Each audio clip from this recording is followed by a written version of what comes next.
Welcome everyone to Cisco Talos Incident Response On Air. I'm Gergana Karajova, an Incident Response Consultant with Cisco Talos based in Switzerland, and I'll be your host for today's episode.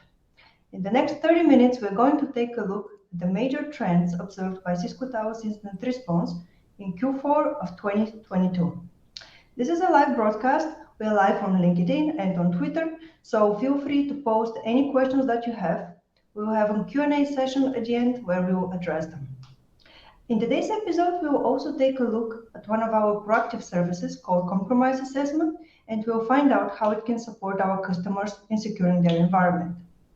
We'll take a look at a hot security topic with an incident commander from our team. This is a live session. We're also recording, which means that if you would like to drop off maybe before the Q&A and come back and revisit any of the topics discussed today, you can do it on our YouTube channel. Or if you're like me, you'll make a long list of videos that you watch during your next train ride, so you can add the video to the list. Today, I have with me 3 colleagues from the Talos team, and before handing over to them to introduce themselves, I would like to ask them a fun fact question. This is one of the coolest parts of being a host of this broadcast. I get to ask my colleagues a fun fact question, and they get to answer it live on TV. So the fun fact question is about something that I really love about Cisco, and this is time to give. Cisco employees get an opportunity to volunteer for a week per year and to support non-profit organization or the school that is probably part of their community with volunteer work. So my question to you is, have you ever taken advantage of time to give? And if yes, what did you do? Starting over with Yuri. All right, thank you very much, Karen. I did take advantage of time to give on the regular basis, actually. And what I use this time for is cleaning up trash that pollutes, that comes from the sea and pollutes the local environment. So every now and then we go with some of my Cisco colleagues here in Qatar to the beach, and then we clean it up. We pick up plastic bottles, basically everything. And even recently, we end up with about 600 kilograms of trash after about 2 hours of work. So lots of plastic in the oceans. It all washes up on the shore, and we go to pick it up every now and then here. That's a very unusual way to spend a day on the beach. Absolutely. Thank you, Yuri. And then over to Arno. Hi everyone. So I'm Arno. I'm threat intelligence analyst in a threat intelligence and interdiction team at Cisco Talos. So what do I do with my time to give? So I'm part of an association that's called Chemin d'Avenir, which is in English means Path for the Future, I guess.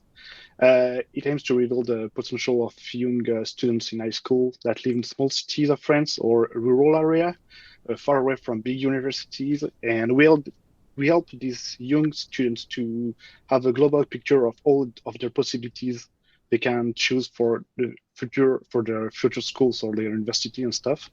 And because often the elsewhere is too far away, I don't have the money. We help them because thanks to the French government, we can help them to achieve their goal. So I use my time to give to go on the field and testimony about this every day. That's a really cool way to give back to the community. Thank you. And now over to Harpreet. Hi, Harpreet. Hello, Brigana. Thanks for having me here. It's nice to be here. I'm Harpreet, Incident Commander with Cisco Talos, based in Hamburg, Germany. And to answer the fun fact question, I used my time to give to volunteer with a non-profit tech school, providing migrants and marginalized locals with free access to digital education. The aim was to provide our learners with valuable digital skills, growth mindset, and strengthen their career of network and technical skills so they can access the opportunities available to all. That's really awesome. I think all of you go to just show how important it is to give back to the communities, and it's not important how, but to go out and do it. So thank you for sharing. We can now jump into the debrief of the Q4 2022 report. For those of our viewers who are joining us for the first time, we are now going to take a look at the results of the report, which summarizes what Talos Incident Response saw in Q4 2022. These are the months of October, November, and December. The report is also available as a blog post on our blog, and we will share in the chat a link so that you can take a look at it. The report is written in such a way that it is useful for both people who are hands-on, maybe working in a SOC, maybe threat intelligence analysts, and also people who are maybe just starting or at a rather leadership position and want to keep a high-level overview of what are the current trends. So make sure that you check out also the blog. And now we'll do a debrief of it and look into specific moments of the report which are of particular interest to us.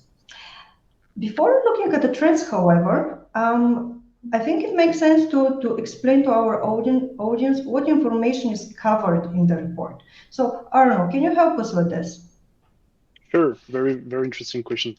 So for every incident response we have, we do create MISP events to track the TTP and the observables. But we also have an internal process to track the additional details that can help us to have an overview of the attacks. Like, for example, dwell time, the actions across the attack chains, but also the family of the malware observed, the vulnerability and tools leverage, and also the security weaknesses that we observed during the attack being exploited by the threat actors. That's why we're often at least 2 threat intelligence analysts during every incident response with the customers, because one is helping on the live analysis while the other one is keeping tracks of every little detail that can allow us to use it for future in-depth analysis when we have time for that, like this round for now. And so far it's produced. Every quarter we track and then we compile high-level trends observed in incident response engagements. We try to identify top threats, Talos incident response responded to, sectors targeted, top weaknesses, initial access vectors, etc., etc. And we also track metric techniques observed for each engagement we observe in an incident. So we can deepen our actor and threat tracking and be able to see trends in techniques or threat actor across quarters. I can totally confirm that at our incident response engagements, it's a very close collaboration between threat intelligence analysts and incident responders, and this is what makes our work so effective at the end of the day. Okay, now looking at Q4 2022, Christmas is known to bring surprises, not always the type of surprises an incident responder wishes for before Christmas. Hashtag SolarWinds, hashtag Log4j. Did we have any big surprise last Christmas, last Q4? So the big surprise is that it's not like a big surprise. Because ransomware, there was a lot of ransomware as usual, and ransomware such as Black Hat or Royal Ransomware continue to be a top threat that Cisco Talos Incident Response responded to this quarter, with appearances from both previously seen and newly observed ransomware families. However, we also observed a significant number of cases in which post-exploitation activities occurred where the actor's motivation could not be determined. With an initial access like phishing, then post-exploitation tool, red teaming framework like Counter-Strike, Cyber, etc., remote access tooling that were not attributed to a specific threat actor, but it's a big threat we observe a lot. Next to this, so I was talking about remote access tooling. We observed a lot of usage of Synchro MSP, which is a legitimate and full-feature remote access platform, very similar to AnyDesk or Splashtop, that we observe being leveraged by many adversaries to establish and maintain remote access to compromised hosts. Talos Incident Response observed the Synchro remote management and monitoring, so RMM tool, used in nearly 30% of engagement, which is a significant increase compared to previous quarters. It's one of the key findings from the Talos 2022 year in review report. And they use it to stay undetected in victims' environments because it's a legitimate tool. So this is what we saw that. Very good. So we have some trends being confirmed and some new tool set being used. For example, Synchro. I think this is quite an interesting point, and our viewers can find more information about it in the actual report. Now looking at the initial vectors, I think this is something that is surprisingly unsurprising as well. Over the past quarter, we saw again that the top initial vector was phishing emails, and this has been the case if you look throughout the whole year. Phishing emails are something that has been around for as long as our profession almost has been around, and actually they keep being effective and they are still hard to counteract. So, Harpreet, based on your experience as an incident commander, why is it that phishing emails are so difficult to counteract and still are our top initial vector? Well, phishing is a top vector for a simple reason. It works. And it's here to stay because phishing has that human factor which it needs to exploit for it to work. As long as humans are part of the chain, it's gonna be in the vector. So this presents a really interesting intersection of human and technical challenges. The phishing that makes it so hard to defend against because phishing has that human and technical intersection between them, and the I think the to shift the entire blame onto user awareness and training would not be right because it's just the threat actors are increasingly good at this. They make note of what works, keep improving their capabilities and offensive tools. When companies do conduct simulations even today to check their user awareness, they get surprising results of users falling for targeted campaigns more than you might expect. 1 out of 5 users still click on a targeted campaign, and 2 out of 5 users confirm that when they are followed up with a call from the threat actor, whether they clicked or not. So they trust the call, a friendly voice. So phishing is going to stay initial top of factor in a near time future soon. What we recommend is a layered approach of email filtering, zero trust security solutions, MFA, and lastly, a tailored employee training program with a real world example specific for that industry or that organization. So, yeah. These are very specific recommendations that could be put in place in order to minimize at least the threat. Very good. Now, zooming in on another finding of the report, and these are the evasion techniques that are being used by adversaries. So over the past years, we have seen some things which are kind of standard in the arsenal of attackers, for example, the deletion of volume shadow copies, but there are newer techniques which are coming in and are really being used often. I can confirm that based on the engagements that I have been working at. Yuri, based on your opinion, what are the recent evasion techniques that are used and how do they influence the overall development of the attack? Yeah, so there's lots of new stuff that come out, but really the big pieces are things like, for example, the use of legitimate tools. We move into a sphere where you've got all kinds of different remote tools being put into the environment. There might be some tools that allow you to, for example, observe what's happening in Active Directory, and that's perfectly legitimate tool, but it can be also abused by adversaries to get intelligence about what's going on in the environment.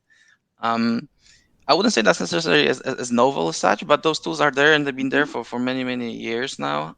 They just start to make a part of the kill chain that eventually lands in the environment. And actually, if you think about this, a lot of the EDR products and antivirus and any products like that, typically they whitelist those tools because they are part of the normal enterprise environments. For example, AD Find, great tool to observe what's happening in the Active Directory. It's an amazing tool if you want to explore some of the objects and what's actually happening in the kind of LDAP environments. But at the same time, anybody can use it to browse the LDAP and also observe what's actually happening, whether there's some strange attributes that might tell you a little bit about what's happening with some of the accounts. So lots of tools like that coming out and being used as part of the overall kill chain. The payloads, they're not so customized anymore. Sometimes we see very customized stuff. Sometimes we just see, very common frameworks like Cobalt Strike being used over and over again because it is pretty good tool set that still bypasses quite a few different security measures that we can put in place. So yeah, lots of little things that's still in use, lots of little things that adversaries will take, remodel to fit their kill chain, and that eventually leads to a compromise. Exactly, and highlighting another technique quite often used by adversaries, namely the GPOs, which stands for Group Policy Objects. So we are observing that they're being used or / abused by adversaries more and more. And I think it's worth dedicating a minute now to educate our audience on what is the non-malicious use of GPOs and how are they being abused by adversaries in order to accomplish a malicious activity. Anyone would want to take this question? I think I can take that. You're absolutely right. So the group policy objects, in a normal Windows Active Directory environment, you will have an administrator set the policies, like for example, password length, complexity of the passwords, and a couple of different policies, and those policies will get written to an Active Directory controller, and then all of the systems will then pull a new policy from that Active Directory controller, and then start complying by applying the policy in. And that pull happens every couple of minutes to half an hour. And so it's an actually great tool if you think about this from the kind of ransomware perspective or adversary perspective. If you can find a way to backdoor a group policy object that will get pulled into every single system that is connected to Active Directory, then you have your spread vector that goes very, very quickly across the entire environment. So you can, for example, do things like set up logon scripts or set up scheduled tasks through a GPO, and you can point it at a very particular binary, and then the binary will get pulled and executed basically the moment somebody logs in or the moment you set up a scheduled task. So it could be scheduled task that runs, say, every minute. So it's a really great vector to spread the ransomware quickly across the environment, get it into every system that's out there and connected to AD. And of course, Windows Active Directory is pretty much still a base of many enterprise environments nowadays, because it allows you to have lots of granular controls over everything. You can even use it to disable Windows Defender globally. So there's lots of tricks you can play there, lots of setups that you can do to spread the ransomware through, for example, AD and GPO. Based on everything you said, I think we would see even more GPO usage in the future. And I know that the investigation of GPOs is not that easy, depending on the data that we have, whether you have access to a domain controller or not. But in one of our trainings, the cyber range, we actually targetedly teach how to investigate GPO changes. So there are ways to do that. Thank you, Ren. Thank you, everyone, for this introduction to the report. I invite everyone in the audience to take a look at the full report, where you can find much more detail. And we will now move on to our next section, which is called Dumpster Fire. To be perfectly honest, I myself wasn't 100% clear what does a dumpster fire mean, like a burning trash bin. But this means in English, so it's a term for a very bad situation, catastrophical, which has some explosive potential. And in this section of our broadcast, our incident commander gets to share his strong opinion on a hot security topic.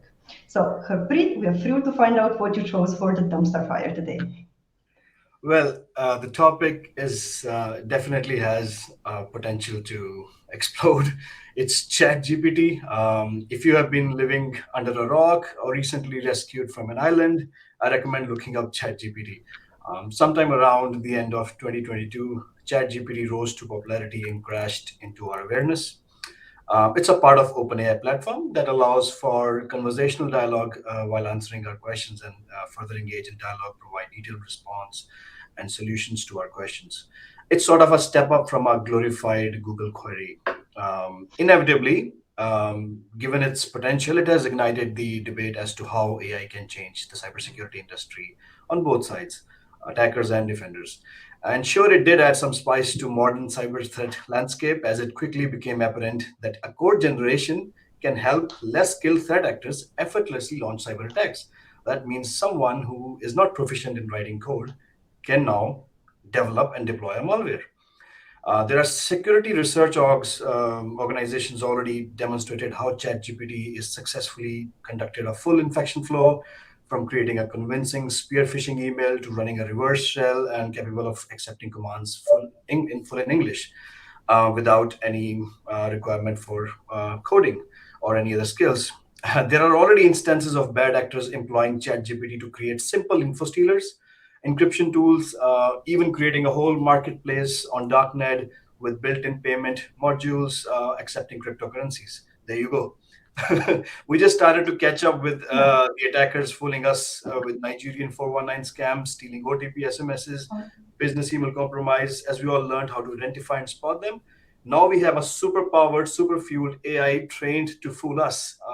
good luck with that. Ultimately, AI will be used as a weapon by bad actors and cyber criminals.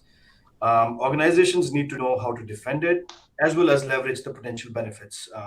Using the power of tools like ChatGPT in user education, securing code, doing code verification, or drafting intelligence reports as well.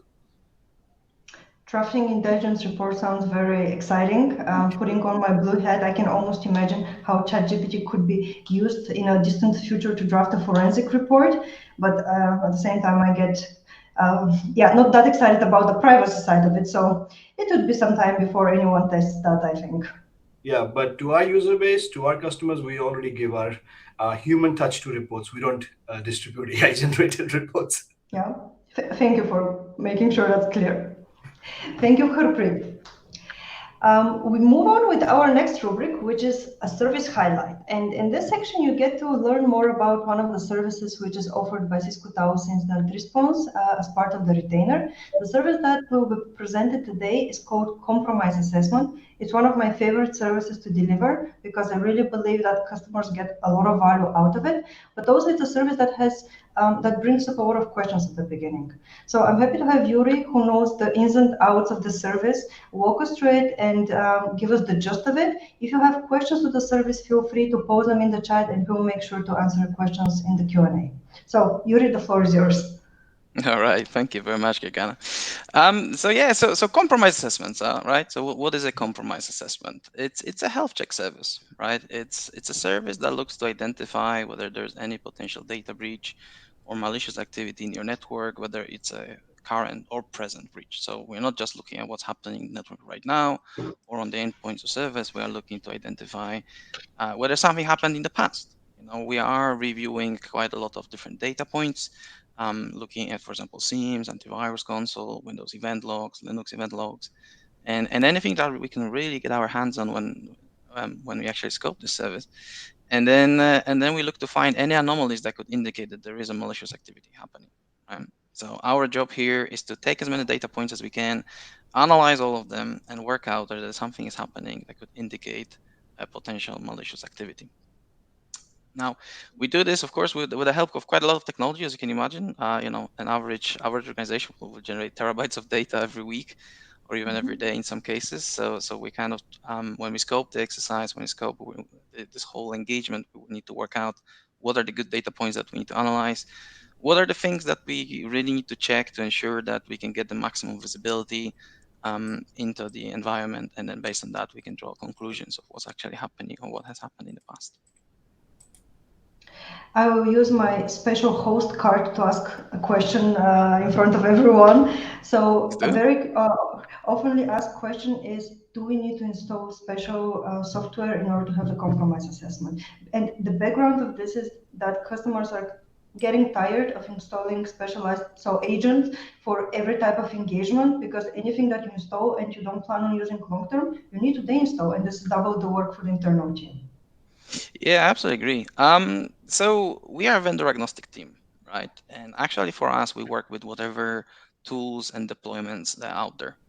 Now, what we are looking for when we kind of talk about scoping and trying to work out the ins and outs of the service with our customers is we are looking for specific functionality. Like, for example, let's say that part of this engagement is to review the networking aspect of the environment. We would love to see, for example, DNS queries that leaves the environment. Now, Cisco does have solutions that we can deploy in that kind of in the trial mode. But if our clients, they already have their own solutions, and they already have some programs they pay for, or they have a full license stack, for example, that performs DNS monitoring, then we just ask, can we have access to that? Because that will tell us all the data we need. Sometimes it's going to be as kind of raw as extracting DNS logs from Windows Active Directory, because we have some clients using Windows AD as a DNS server. Sometimes we will be getting access to consoles from different products, or maybe even just looking into a SIEM, which might contain those DNS logs for us to perform the analysis. So the answer really is that it depends, but we are looking for functionality. So we're not necessarily looking for a particular product. I'm not going to tell you, hey, we cannot do this engagement because we don't have access to, let's say, Cisco Kit. I'm very happy to check into other consoles and go quickly through them to work out what kind of data we can get there. Wonderful.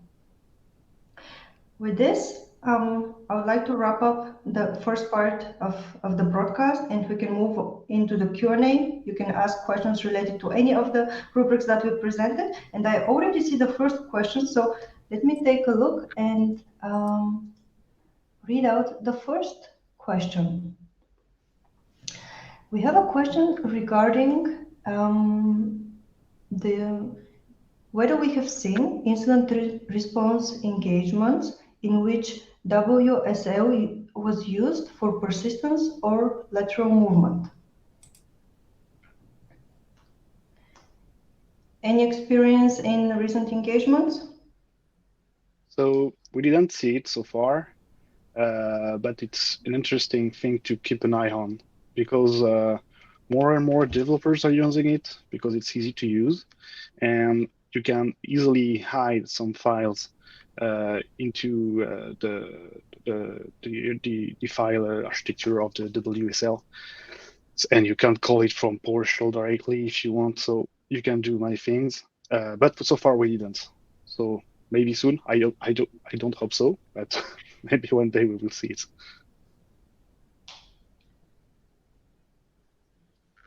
Thank you, Arno. I would continue with another question, which is regarding the two ransomware groups that you also mentioned in the first part, Black Cat and Royal. Does Taos have any research on these ransomware groups? Yeah. So this quarter featured Royal Ransomware, a quite recent ransomware as a service family that was previously observed in 2022, but it wasn't seen from Talos Incident Response engagement since the beginning of 2022. We suspect it's a Conti rebrand and has been increasingly observed in attacks since September, according to Public's reporting. For example, in a Royal ransomware engagement, the ransomware affiliate used offensive red teaming frameworks like CodeStrike. They used, of course, Mimikat, and they performed mass uninstallation of security software, which is often observed in ransomware. And we also observed Black Cat, which is also called ALV ransomware, which is a family that we track, and we respond. And Talos Incident Response has consistently responded through 2022, and it was seen in multiple engagements this quarter. All the TTP were observed in the Black Cat incidents were in line with the previous attacks. For example, I remember an attack that affected a US municipality. The adversary installed ConnectWise control. In the past, it was called Screen Connect, which is like Synchro, and it was installed on host and enabled guest remote control access for service account, which was used to launch the Mimikat tool. It was detected very easily, but it was trying to perform some credential dumping, and it was detected from the desktop directly, so they don't even hide. They install the remote access, and they do it very, very quickly. And also, this group for privilege escalation, they use net.exe to create new accounts that update, so it's a little bit stealth. And they added this icon to the local administrator groups on multiple systems. And this is what we observed. And just to conclude about ransomware, in all of the ransomware engagements we closed out this quarter, PSExec was used to facilitate lateral movement or execute the ransomware executables remotely. So we recommend that the organizations disable PSExec and access to administrative shares to limit a lot lateral movement. It's used a lot. Two things, Aaron. First one, you can see that you're very passionate about the ransomware group research. You definitely are prepared on the groups. Thank you for the detail. And you already answered what I had as a next question in mind, which was what would be, if you could give one recommendation to customers and to the organizations, what they can do to secure their environment. I guess yours goes to disabling PSExec or limiting it only to specific group. Harpreet Yuri, if you could give one recommendation for securing an organization's environment, what would that be? I can go first. So I'll put a lot of attention towards hardening. Removing unnecessary services, reducing attack surface, making sure that patches are deployed not only for, say, Windows, which is very common to patch the Windows environment, but also, for example, Linux, Mac, all the underlying libraries as well. So lots of software stack, especially if they're kind of large and complex, that will rely on libraries that could be potentially vulnerable. And of course, identifying those and then patching them ahead of time is a good idea. Log4j is an example of that, right? It was a vulnerability in a library that was deployed pretty much everywhere. So catching those ahead of the game is always a good idea. Hardening the systems, making sure that there are no vulnerable services, software is patched, no unnecessary users, and then of course just monitoring those systems for any unusual activity. That would be my one thing. One thing. Thank you. And Harpreet, from your side? I would like to stress on the adoption of MFA. I know it still is a top recommendation, and I cannot stress enough of how important that is. Plus, adopting or moving the organization towards a zero trust model and user training. So, if an organization masters or at least gets significantly captured these three recommendations, they cover a long way in stopping the first initial vectors. Yeah. Mm-hmm. We can take one final question that we have in the chat, and this is regarding tools, and I would broaden it up, a specific recommendation for ISPs. In your experience, is there something that we have as a specific recommendation for organizations of this type? What we do have is a partnership with another cybersecurity firm, Radware, and they do have protection tools for ISPs dedicatedly. That's a good one, and that's the kind of service you'd like to have before DDoS attack happens. Yes. Very good. Well, looking at the time, I think we are close to the end of today's broadcast. If you have any further questions, you can find our email address on our website. Feel free to drop us a message. We are very happy that you were with us today, and we look forward to meeting you in next quarter. We'll be reviewing the trends from Q1 2023. Thank you everyone for participating, and see you next quarter. Yeah.